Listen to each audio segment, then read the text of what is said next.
Olá, meu nome é Pedro Gentil e neste webinar vou falar-vos do Manual Interativo, um dos componentes multimédia do projeto H.8. O Manual Interativo parte da versão impressa do manual, à qual adicionamos recursos multimédia, como animações, atividades, vídeos, etc. E conta também com um conjunto de ferramentas e de funcionalidades pensados para facilitar o trabalho do professor e, simultaneamente, potenciar a aprendizagem por parte do aluno. Como é que um professor adotante acede ao manual interativo? Pois bem, na aula digital, no projeto H.8, o manual interativo está aqui, junto aos demais componentes multimédia do projeto. Clicando na capa do manual interativo,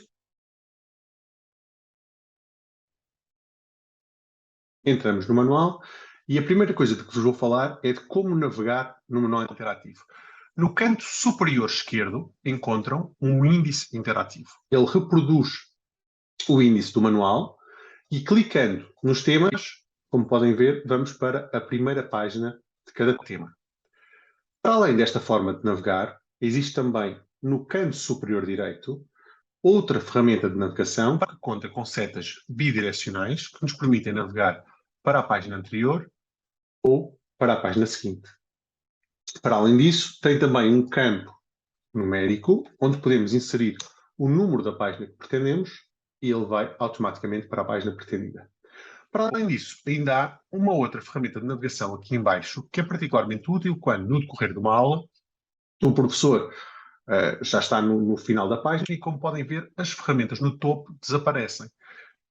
Usando, uma vez mais, as setas direcionais cá em baixo, o professor pode facilmente passar para a página seguinte ou para a página anterior, ou ainda usar os números das páginas que estão próximas da página onde estamos a lecionar a nossa aula.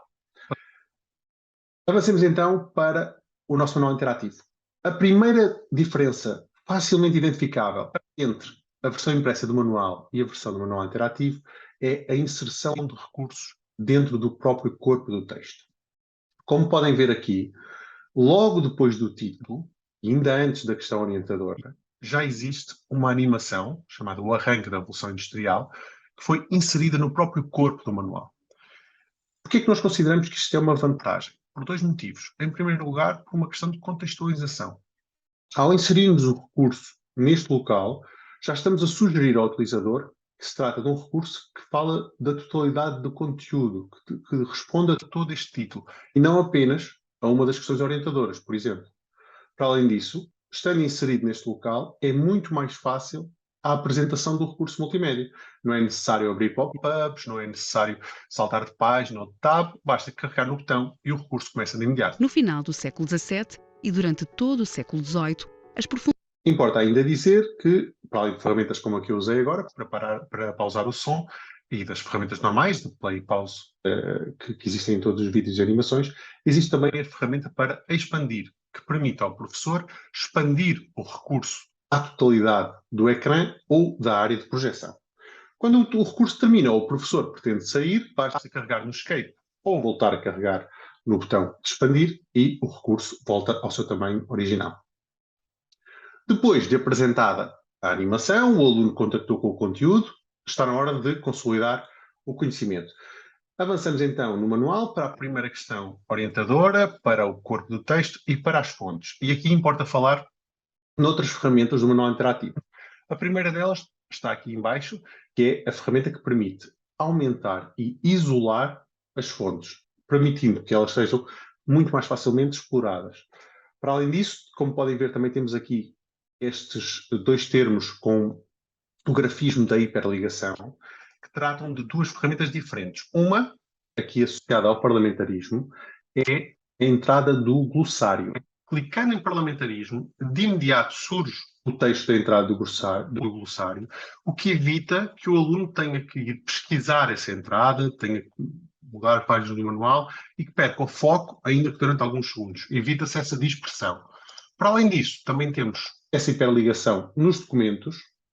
Clicando ali em Doc2, de imediato o Doc2 é isolado e projetado para ser facilmente explorado pelo professor e pela turma. Esta ferramenta é particularmente útil quando, como acontece aqui, por exemplo, o documento está mais em baixo na página, fora da área de projeção, o que implicava que o professor tivesse que andar para cima e para baixo, alternando entre o texto e o documento. Para além disso, esta funcionalidade ainda é mais interessante, como neste caso do documento 3, em que o documento não está nesta página, está na página seguinte. Clicando aqui, de imediato vemos o que é o documento 3, no caso, uma fotografia com um modelo da máquina a vapor de James Watt. O documento 3 é também um bom ponto de partida para eu vos falar de outra alteração, de outra diferença entre o manual interativo e o manual na sua versão em papel, que tem a ver com a substituição de alguns dos documentos. O que é que acontece aqui? O aluno e o professor têm acesso a este documento 3, a esta fotografia, no manual. E também têm acesso à mesma através, lá está, desta hiperligação aqui no documento 3. Porém, no corpo do manual, nós fizemos a substituição do documento 3, da máquina a vapor de James Watt, passou de ser uma imagem para ser uma animação. Isto porquê? Porque desta forma nós podemos trazer para o aluno algo que a imagem não traz, que é o movimento. Nós temos a explicação de como é que funciona a máquina e temos-a animada. E aqui, sim, traz um contributo através da multimédia que não conseguimos na versão em papel. Para além desta animação, temos também aqui um infográfico com informação não essencial, mas que pode ser usado como um elemento de motivação, em determinados contextos, com determinadas turmas. Ele fala de uma parte muito mais técnica dos diferentes componentes e pode haver momentos em que se torna interessante. Eu já agora vou aproveitar para vos falar aqui de um outro recurso em que aconteceu a mesma coisa, em que houve também uma substituição de uma das fontes. No manual encontramos muitas vezes mapas, e nós aqui neste caso temos um mapa sobre as invasões francesas, em que no manual, na versão impressa, temos naturalmente o mapa de Portugal com todas as invasões ao mesmo tempo. Na versão interativa, temos este mapa interativo em que o professor controla o aparecimento da informação. Através de clique na legenda interativa, vão surgindo os diferentes elementos. O professor insere e retira o que entende. E para além desta vantagem, existem ainda todos estes pontos interativos, em que, clicando neles, temos acesso a pequenos vídeos motivacionais, fotos, informação sobre os generais, sobre os diferentes elementos da guerra, as diferentes batalhas, que, no nosso entender, também enriquecem o manual. Vamos voltar aqui para a nossa página 115 para continuarmos nas fontes. Ok. Depois, então, aqui da nossa substituição da fonte número 3, temos as fontes escritas. E chegamos à área das atividades, o trabalho, os documentos. No manual interativo, todas as atividades do manual foram convertidas em atividades interativas. Sempre que possível, para além de serem convertidas em atividades interativas, foi também inserida a validação automática das respostas. Na história, é uma disciplina em que isto não é particularmente fácil. Como sabem, há muitas questões de desenvolvimento e questões de resposta aberta, e por isso nem sempre é possível. Mas aqui, neste caso, na questão número 1, é possível. Nós temos, identifica com base nos DOC 2 e DOC 3, os setores de arranque da Revolução Industrial. Acedemos ao documento 2, percebemos que a metalurgia foi o segundo setor de arranque da Revolução Industrial. Acedemos ao documento 3, e aqui percebemos que foi o setor têxtil, e, portanto, a resposta é setor metalúrgico e setor têxtil. Quando clicamos aqui no botão para validar, surge uma informação áudio e também gráfica de que acertamos. E aqui importa falar noutra coisa. Nós tentamos, nestas questões em que há validação, ter o máximo de combinações que levam à resposta correta possível. Por exemplo, neste caso, em que a ordem não é importante, se eu, em vez de responder metalúrgico e têxtil, responder ao contrário, o manual interativo também considera certo. Para além disso, também há a preocupação de que as respostas possam ser inseridas, por exemplo, com todos os caracteres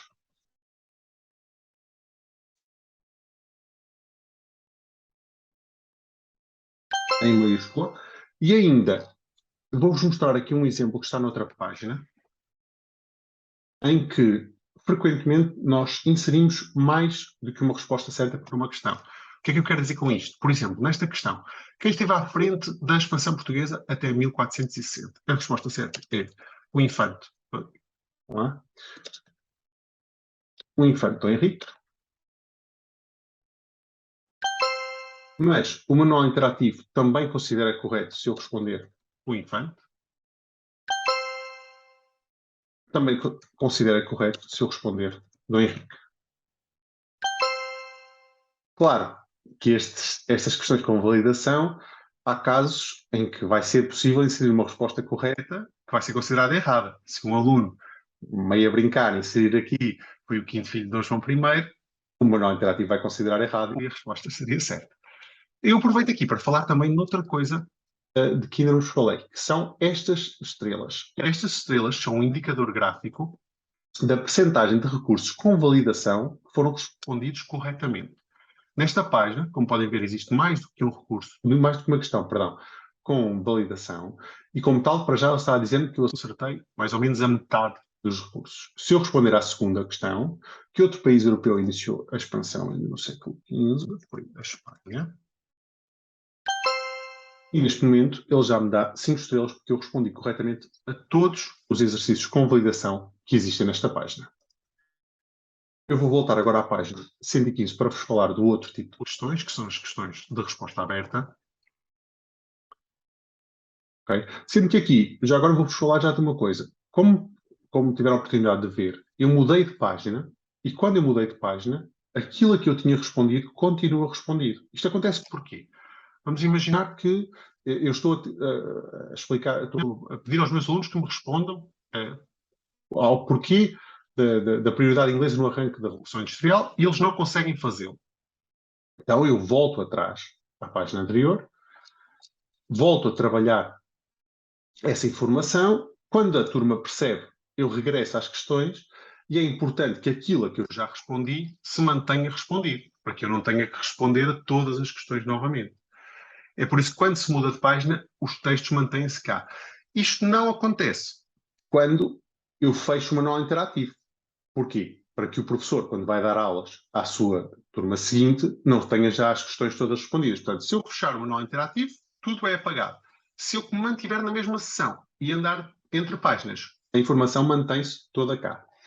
Na segunda questão, então, nós temos aqui uma questão de resposta aberta e aqui há uma diferença da versão do manual interativo do professor e do aluno. Na versão do professor existe este botão com uma chave que é uma sugestão de resposta. Neste caso, o professor, depois do aluno apresentar a sua proposta de solução, se pretender, pode mostrar à turma as soluções de resposta para as questões abertas. Continuando aqui no nosso momento de consolidação de conhecimento, nós temos outro tipo de atividades no manual interativo, diferentes daquelas que estão na versão impressa do manual. Temos então as atividades. Clicando aqui no botão, nós vamos ver uma atividade sobre o arranque da Revolução Industrial. As atividades são recursos que trabalham com base, uma vez mais, nas fontes. Aqui temos fontes escritas, texto, aqui temos imagens, em que, trabalhando a fonte, o aluno tem então que responder a um exercício. Aqui a maior produção está, manufatura da fonte B, maquinofatura A, o artesão está na fonte B e o operário está na fonte A.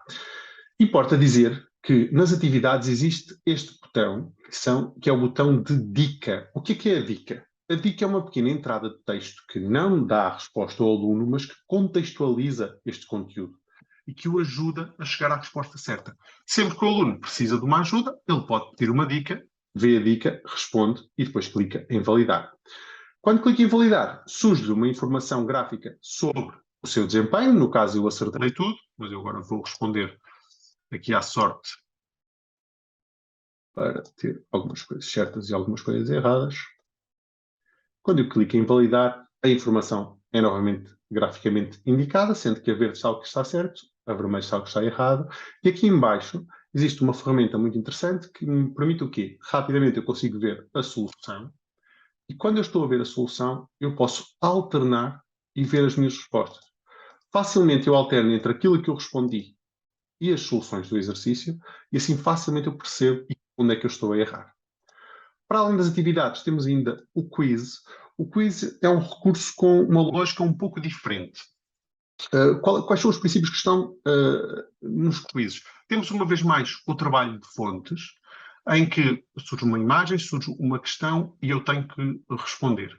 E a diferença principal entre o quiz e os demais recursos de consolidação de conhecimento e de atividades está no seguinte. Aqui, se eu errar, surge-me a informação de que eu errei e surge-me sempre uma informação para consolidar o conhecimento. Mas não é apenas se eu errar. Se eu acertar, também vai acontecer a mesma coisa. Eu acerto, mas mesmo acertando, o tópico é reforçado com texto e informação sobre o mesmo. Finalmente, temos os testes interativos. Aqui temos um momento de avaliação mais próxima do tradicional, em que, no caso, é um teste de 5 questões, em que quando eu respondo, eu aqui vou responder à sorte a todas as questões. Quando eu respondo às questões, eu não recebo qualquer tipo de feedback sobre o meu desempenho. Eu não sei se eu acertei, se eu errei, não faço ideia do meu desempenho. E como acontece num teste que o aluno faz por escrito, eu agora até vou submeter o teste sem responder a tudo. E só no final é que eu recebo a minha nota final, a minha classificação, que neste caso não foi famosa, e depois eu tenho acesso a cada uma das questões, às respostas que eu dei, para eu perceber aquilo que eu acertei e aquilo que eu errei. Finalmente, ainda tenho a possibilidade de carregar no botão com as soluções, em que eu vejo todas as respostas certas, sendo que também me indicam aquilo que eu respondi e que eu errei. Muito bem. Finalmente, importa falar de uma funcionalidade bastante interessante. Eu vou aqui em baixo, junto ao menu de navegação, nós temos estes botões que são semelhantes àquilo que nós vimos aqui nas questões, só que aplicam-se à totalidade da página. E há um em particular que merece destaque, que é este de apresentação das soluções passo a passo. O professor fez as questões, ou mandou os alunos fazerem as questões do manual, e uma vez mais, estas questões do trabalho dos documentos são réplicas daquilo que está no manual, e depois, através deste botão, ele pode apresentar as soluções uma a uma, para apresentar as soluções aos alunos.